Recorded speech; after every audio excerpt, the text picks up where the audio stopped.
Israel ആക്രമണത്തിന് പിന്നാലെ Arab രാഷ്ട്ര നേതാക്കൾ ഖത്തറിന് പിന്തുണ വാഗ്ദാനം ചെയ്യുന്നതോടൊപ്പം തുടർ നടപടികളെക്കുറിച്ചുള്ള ചർച്ചകളും നടക്കുന്നുവെന്നാണ് സൂചന.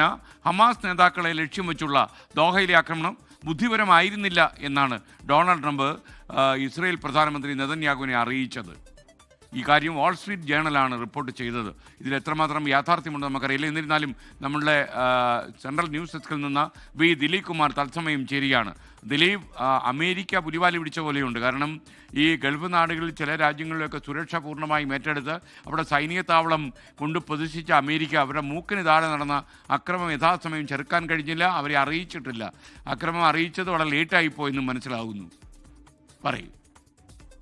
എസ്കെൻ, ഗൾഫ് രാജ്യങ്ങളെ സംബന്ധിച്ച് ഇസ്രായേൽ ആക്രമണം ഒരു മുന്നറിയിപ്പ് തന്നെയാണ്. അത് പാശ്ചാത്യ രാജ്യങ്ങളുമായി ഗൾഫ് മേഖലയിലുള്ള രാജ്യങ്ങൾക്കുള്ള സഹകരണമോ അമേരിക്കയുമായുള്ള അവരുടെ സൗഹൃദമോ ഒന്നും ഈ രാജ്യങ്ങളെ ആക്രമിക്കുന്നതിന് തടസ്സമാകില്ല എന്ന മുന്നറിയിപ്പാണ് ഇസ്രായേൽ ഈ ആക്രമണത്തിലൂടെ നൽകിയിരിക്കുന്നത്. ആദ്യമായാണ് ഗൾഫ് രാജ്യങ്ങളിൽ ഇസ്രായേൽ ഇത്തരത്തിലുള്ള ഒരു ആക്രമണം നടത്തുന്നത്. നേരത്തെ പലതവണ ആ മേഖലയിൽ ചില രാജ്യങ്ങളുമായി, ഇറാനുമായി, അതോടൊപ്പം തന്നെ ഗസ ഉൾപ്പെടെയുള്ള മേഖലകളുമായി, പലസ്തീൻ മേഖലയുമായൊക്കെ ഇസ്രായേൽ ഈ ആക്രമണം നടത്തിയിട്ടുണ്ടെങ്കിലും ഗൾഫ് രാജ്യങ്ങളെ നേരിട്ട് ആക്രമിച്ചിരുന്നില്ല. അതിൻ്റെ പ്രധാനപ്പെട്ട കാരണം ഈ രാജ്യങ്ങൾക്ക് അമേരിക്കയുമായുള്ള സൗഹൃദം, പാശ്ചാത്യ രാജ്യങ്ങളുമായുള്ള സൗഹൃദം ഒരു പ്രധാന ഘടകമാണ്. മറ്റൊന്ന്, ഈ അമേരിക്കയുടെ അടക്കം സൈനിക താവളങ്ങൾ, പ്രധാനപ്പെട്ട സൈനിക താവളങ്ങൾ ഈ രാജ്യങ്ങളിലുണ്ട് എന്നതൊക്കെ ഇസ്രായേൽ കണക്കാക്കിയിരുന്നു. പക്ഷേ ഇത്തവണ അതൊന്നും കണക്കിലെടുക്കാതെയാണ് ഹമാസ് നേതാക്കളെ ലക്ഷ്യമിട്ട് എന്ന നിലയിൽ ഖത്തറിൽ നടത്തിയ ഒരു പരമാധികാര രാജ്യത്ത് നടത്തിയ ആക്രമണം. അതുകൊണ്ട് തന്നെ ഈ ആക്രമണങ്ങളെ ഗൾഫ് മേഖലയിലുള്ള രാജ്യങ്ങൾ വളരെ ഗൗരവത്തോടെ കാണുന്നു എന്ന് മാത്രമല്ല, ഈ ഗൾഫ് രാഷ്ട്ര തലവന്മാരൊക്കെ ഇപ്പോൾ ഖത്തറിലേക്ക് എത്തി ഖത്തറിന് ഐക്യദാർഢ്യം നേരിട്ട് തന്നെ പ്രകടിപ്പിക്കുകയാണ്. അവിടെ ഇപ്പോൾ തന്നെ UAE president Sheikh Al Nahyan അദ്ദേഹം അവിടെയുണ്ട്. ഇതോടൊപ്പം UAEയിലെ പ്രതിരോധ മന്ത്രിയും ദുബായ് കിരീടാവകാശിയും ഖത്തറിലെത്തിയിട്ടുണ്ട്.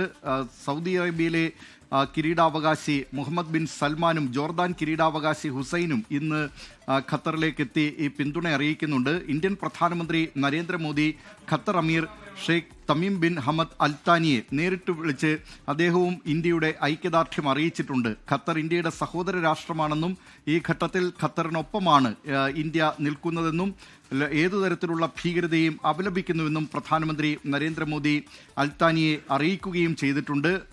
ആ നിലയിൽ ലോകരാഷ്ട്രങ്ങളുടെ ഒക്കെ പിന്തുണ, യൂറോപ്യൻ യൂണിയൻ അടക്കമുള്ള ഭരണകൂടങ്ങൾ ഈ നിലയിൽ ഖത്തറിന് പിന്തുണയുമായി രംഗത്തെത്തുന്നുണ്ട്. പക്ഷേ ഇസ്രായേൽ ആകട്ടെ ഇതൊന്നും വകവയ്ക്കുന്നില്ല.